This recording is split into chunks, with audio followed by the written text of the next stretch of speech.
தமிழ்நாட்டில் வந்து இந்த அலையன்ஸ் உடைய வெற்றிகள் தான் அது வந்து நீங்கள் பார்க்கணும். இப்போ இவருடைய ஜாதகத்துக்கு பெரிய பலம் கரெக்டாக இந்த வாட்டி வந்து பெரும் முக்கியமான தலைவர் ஆகிடும். விஜயகாந்த் சாருக்கு வந்து நம்ம சொல்கிறச்சு அந்த காலத்தில் அப்போ வந்து அரசியலில் அவர் கட்சி ஆரம்பிக்கிற காலத்துலேருந்து எனக்கு நல்ல பலம். அவர் ஓவர்லுக் பண்ணுறதுக்கு அவருக்கு சரியான அட்வைசர் யாரோ கொடுத்து தான் என்னை பொறுத்தவரைக்கும் அவர் வெளியில் வரல, மூமெண்ட்லாம் பண்ணல. என்னை பொறுத்த வரைக்கும் அவர் புரட்டாசிலேருந்து வெளியில் வர ஆரம்பிச்சு அவருக்கு அப்புறமா கார்த்திகை மாதத்துலேருந்து பிக்கப் ஆகிடும். அவருக்கு ஒரு சிக்கல் வர்றதுக்கு ஏன்னா ராகு புத்தி நடக்கும். யாராவது கூட இருக்கவங்களால தேவையற்ற டிப்ரெஷனும். தரத்தில் சமரசம் இல்லை, ஆரோக்கியத்தில் என்றுமே அக்கறை காட்டும் எஸ்பிஎஸ் வழங்குகிறது கேப்பை மாவு மற்றும் கம்பு மாவு. அவரது மே மாதம் வரைக்கும் தான் நான் எல்லாத்துலேயும் அவரது ஒரு முடிவு ஏதாவது தப்பாக எடுக்கலாம்லாம் பார்த்தேன். மே மாதம் 2025 கடந்துட்டோன்னா அவர் அரசியல் என்பது ஸ்ட்ராங் ஆகிடும். ஏன்னா கடகராசிக்கு மே மாதம் வரைக்கும் அந்த தொந்தரவு இருக்கும். அதில் அவருடைய ராசியுடைய ஜாதகம்லாம் என்கிட்ட பர்ஃபெக்டான ஜாதகம் இருக்குது. அதில் கடகராசின்றது எல்லாருக்கும் தெரிஞ்சனால நான் அப்படியே அதை மட்டும் பிடிச்சிக்கிறேன். அந்த கடகராசியில் பூச நட்சத்திரத்தில் அவருடைய அமைப்பு அவருக்கு வந்து இப்போ சுக்கிர திசை ஓடிட்டு அவருடைய லக்னத்துக்கு வந்து இந்த திசை வந்து பெரிய பலம் கொடுக்கும். அவருக்கு கிட்டத்தட்ட 2036 வரைக்கும் சுக்கிர தசை தான். அவர் நார்மலாகவே கேது தசை அவருக்கு மற்ற தசையிலே 20 வருஷமாக எல்லாமே அவருடைய அமைப்பில் வந்து நீச்சபங்க ராஜயோகம்னு ஒரு யோகம். நம்ம பிரைம் மினிஸ்டர் மோடிஜிக்கெல்லாம் எப்படி இருக்கோ மோடிஜிக்கும் அதே போல் நீச்சபங்க ராஜயோகத்தில் சந்திரன் வந்து நீச்சம் மோடிஜிக்கு, செவ்வாய் ஆட்சி. விஜய் சாருக்கு வந்து சந்திரன் ஆட்சி, செவ்வாய் நீச்சம். இதுதான் இந்த நீச்சபங்க ராஜயோகம் தான் நான் எப்பவுமே நிறைய இன்டர்வியூ உங்களுக்கு கொடுத்துருப்பேன். அது வந்து எப்பவுமே இவங்கெல்லாம் தான் இந்த ரூலர்ஸ், என்றைக்குமே கமாண்டபிள் இருக்கிறது, மக்கள் கிரேஸில் இருக்கிறது, இந்த விபரீத ராஜயோகம், இந்த பவரு. கடகராசியில் பார்த்தீங்கன்னா நிறைய பேர் இன்றைக்கி வந்து கடகராசி பொலிட்டீஷியன்ஸ் வந்து லைம் லைட்டில் இருக்கிறது. அண்ணாமலை இவங்கெல்லாம் வந்து இப்போ அண்ணாமலை தலைவராக இல்லைனாலும் அண்ணாமலை பற்றி மக்கள் பேசக்கூடியது, அவருக்குன்னு ஒரு தனிப்பட்ட ஒரு இமேஜ் கிரியேட் பண்ணுறது. இப்போ விஜய் சார் இதெல்லாம் வந்து பார்த்திங்கன்னா இனி வந்து பெரிய ஃபோர்ஸாக வரும். ஏன்னா மே வரைக்கும் தான் அவருடைய டைம். அது அவர் பாலிடிக்ஸ் வேணுமா வேணாமா டைலமாலாம் இருக்கும். அதை தாண்டியாச்சு. இப்போ நம்ம வந்து 8th மந்தில் நான் வேறு ஒரு கட்சியில் இருந்தாலும் அவர் எங்களை எதிர்க்கிறாருன்றதுனால நம்ம வந்து ஜாதகத்தை மாற்றி பேச முடியாது. இன்றைக்கி வந்து அவர் அது வந்து கரெக்டாக அந்த கூட்டணி மற்ற விஷயங்கள்லாம், ஏன்னா அவருக்கு இனிமேல் அந்த தசையில் வந்து இப்போ வந்து ராகு தசை வந்து 4வது மாதம் வரைக்கும், ராகு புத்தி வந்து 4வது மாதம் வரைக்கும் இருக்கு. அந்த குரு புத்தி வருது. அப்போ அந்த எலெக்ஷன் நேரத்தில் வர்றது அந்த குரு புத்தி. அந்த குரு புத்தி வந்து கொஞ்சம் டிஸ்டர்பன்ஸ் பண்ணும். அதாவது இவருடைய இந்த அலையன்ஸு மற்ற விஷயத்தை ஏதாவது கெடுக்க பார்க்கும். அதனால் கொஞ்சம் இந்த ஜெயிக்கக்கூடிய இடத்துல ஜெயிக்காமல் போகிறதெல்லாம் கூட நடக்கும். ஆனால் ராகு வந்து அவருக்கு 4ஆம் மாதத்துக்கு வரைக்கும் இருக்கனால அசுர பலத்தை கொடுத்து அவருக்கு வந்து ஏற்கனவே இப்போ கடகத்துக்கு 8ஆம் இடத்துல ராகு இருக்கிறதும் அந்த 8ஆம் இடத்தை குரு பார்க்குறதும் வந்து அவருக்கு எலெக்ஷன் வரைக்குமே அந்த பலன் இருக்கு. அதனால் இப்போ வந்து என்னை பொறுத்த வரைக்கும் அவரது வந்து நிறைய பேர் இது வந்து எதிர்பார்ப்பில் இப்போ ஏடிஎம்கே அலையன்ஸாக இருக்கட்டும், பிஜேபி அலையன்ஸாக இருக்கட்டும், விஜய் சார் அலையன்ஸாக இருக்கட்டும், திராவிட முன்னேற்ற கழக அலையன்ஸாக இருக்கட்டும், அதில் வந்து இவருக்குன்னு வந்து பெரிய ஓட் ஷேரிங் வரக்கூடிய மாதிரி தான் ஜாதகத்தை காட்டுது. அதில் வந்து இனி வந்து தமிழ்நாட்டில் வந்து இந்த அலையன்ஸ் உடைய வெற்றிகள் தானே அது வந்து நீங்கள் பார்க்கணும். இப்போ இவருடைய ஜாதகத்துக்கு பெரிய பலம் இந்த 2036 வரைக்கும் இருக்குது. அதாவது அதுக்கு அடுத்தது கூட சூரிய தசை தான் அவருக்கு. அந்த சூரிய தசையும் அவருக்கு பலமான தசையாக தான் இருக்குது. ஏன்னா சூரியனும் வந்து அவருடைய ஜாதகத்துக்கு அது பலமாக தான் இருக்குது. பட் ஹெல்த்து கொஞ்சம் பார்த்துக்கணும். ஏன்னா கடகராசின்றதுனால சுக்கிர தசை இருந்தாலும் ஹெல்த்து பார்த்துக்கிறது, பர்சனல் லைஃப்பில் தொந்தரவு வர்றது.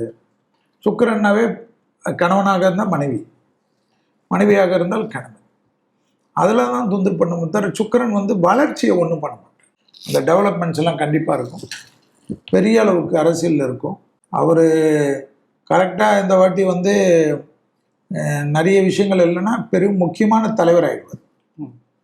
அது வந்து பெரிய பவருக்கு வந்து விஜயகாந்த் சாருக்கு வந்து நம்ம சொல்கிறச்சு அந்த காலத்தில் அப்போ வந்து அரசியலில் அவர் கட்சி ஆரம்பிக்கிற காலத்துலேருந்து எனக்கு நல்ல பழக்கம். அவருடைய ஒரு வளர்ச்சியிலே நம்ம பார்த்துருக்கோம்.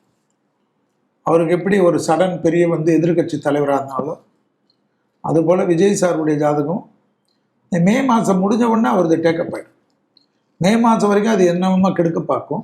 அதை ஓவர்லுக் பண்ணிட்டார் அவர் ஓவர்லுக் பண்ணது எப்படி பண்ணாருன்னா வெளியில் வராமல் அமைதியாக இருந்தது தான். அவர் ஓவர்லுக் பண்ணுறதுக்கு அவருக்கு சரியான அட்வைசர் யாரோ கொடுத்து தான் என்னை பொறுத்தவரைக்கும் அவர் வெளியில் வரல, மூமெண்ட்லாம் பண்ணல.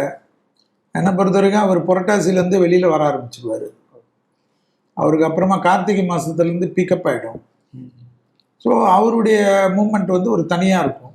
அவருடைய வளர்ச்சி கிளர்ச்சி எல்லாமே இனி வந்து பேசக்கூடியதாக இருக்கும்.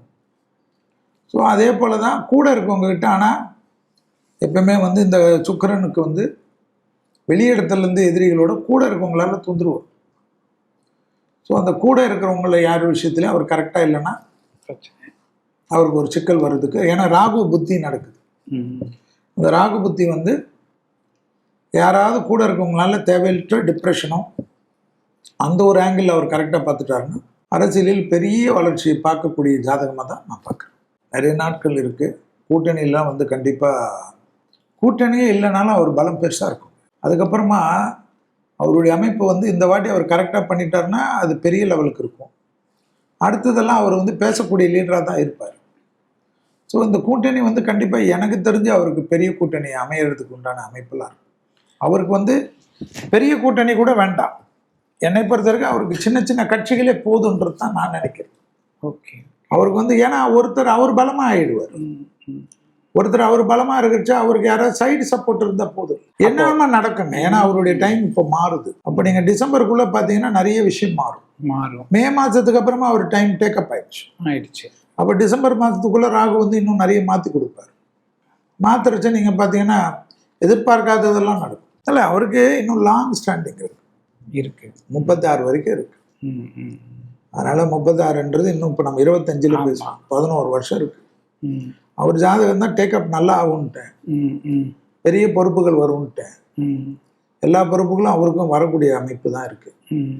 அவர் கூட இருக்கவங்களது வந்து ஏன்னா அவருடைய ஜாதகத்தில் அந்த கிரகத்துக்கு உண்டான அமைப்பில் 3 கிரகம் அவருக்கு 12 போகுது. அந்த விரய ஸ்தானாதிபதி வேற விரயத்தில் இருக்கு.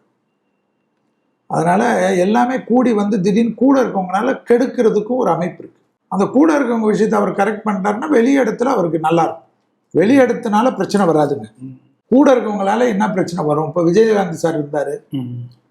அவர் எவ்வளோ நிறைய பேர் கொண்டு வந்தார். கடைசியில் அவர் கூட இருக்கவங்களாம் தான் அவருக்கு துரோகம் பண்ணி அவர் மன அழுத்தத்தை கொடுத்தது. அவருக்கு அந்த மன அழுத்தத்தினால தேக ஆரோக்கியம் கெடுத்தது. அவர் நம்பிக்கைக்கு ரைட் ஹேண்ட் மாதிரி தன்னோட சகோதரர் மாதிரி பாசமாக எல்லாம் வச்சுருந்தவங்க தான் அவ்வளோ துரோகம் பண்ணு. ஸோ அந்த மாதிரி தான் விஜய் சாரும் கவனமாக இருக்கணுன்றது தான் இந்த அமைப்பு. ஒரு மனிதன் கூப்பிட்றான், 4 லட்சம் பேர் வரான், 5 லட்சம் பேர் வரான். அப்போ அது ஒரு பெரிய ஒரு ஈர்ப்பு இல்லாமல் ஒரு சக்தி இல்லாமல் நடக்குங்களா? நான் என்ன கேட்குறேன், பணத்துக்கோ இதுவோ இல்லாமல் பணத்தை வச்சு கூப்பிட்டாவே இன்றைக்கி ஆள் வரமாட்டேன்றாங்க. ஒரு சாதாரணமாக ஒரு மனிதனுடைய கூப்பிட்டோன்னு ஒரு ஷார்ட் பீரியடில் அவங்க அது நடந்துக்கல இது நடந்துக்கலைன்னா பக்குவம் படணும்ல. கண்டிப்பாக எல்லாமே பக்குவப்படணும். இனி ஒவ்வொருத்தர் ஒரு அரசியல்வாதிங்க எல்லாத்தையும் கஷ்டத்தை அனுபவிச்சு தானே பக்குவப்பட்டிருக்கு. ஸோ இனி ஒன்று விஜய் சார்ந்து ஒரு விஷயம் ஞாபகம் வச்சுக்கணும். பூசமே எப்பயுமே பர்ஃபெக்ஷன் நிறைய பார்க்கும். இந்த வாட்டி நடந்த தவறுகள்லாம் அடுத்த வாட்டி இல்லாதபடி பார்த்துக்கும். ஸோ அதெல்லாம் இனி கொஞ்சம் கட்டுக்கோப்பாவோட இராணுவ கட்டுக்கோப்பாவோட தான் இருக்கும். என்னை பொறுத்தவரைக்கும் விஜய் எல்லாரும் அண்டர் எஸ்டிமேட் பண்ணியிருக்காங்கன்னு தான் நான் நினைக்கிறேன். ஏன்னா விஜய் சாருடைய அந்த நட்சத்திரம் எல்லாரும் கட்சியுடைய வேலைகளை கட்டமைப்புகளை பலப்படுத்தியிருக்குன்றது தான் நான் நம்புகிறேன். அவங்க மாநாடு போடுறதெல்லாம் பெருசாக இல்லை, லோக்கலில் பூத்து கமிட்டியில் அவங்க பெருசாக உள்ள ஊடுருவிப்பாங்கன்றது தான் நான் நம்புகிறேன்.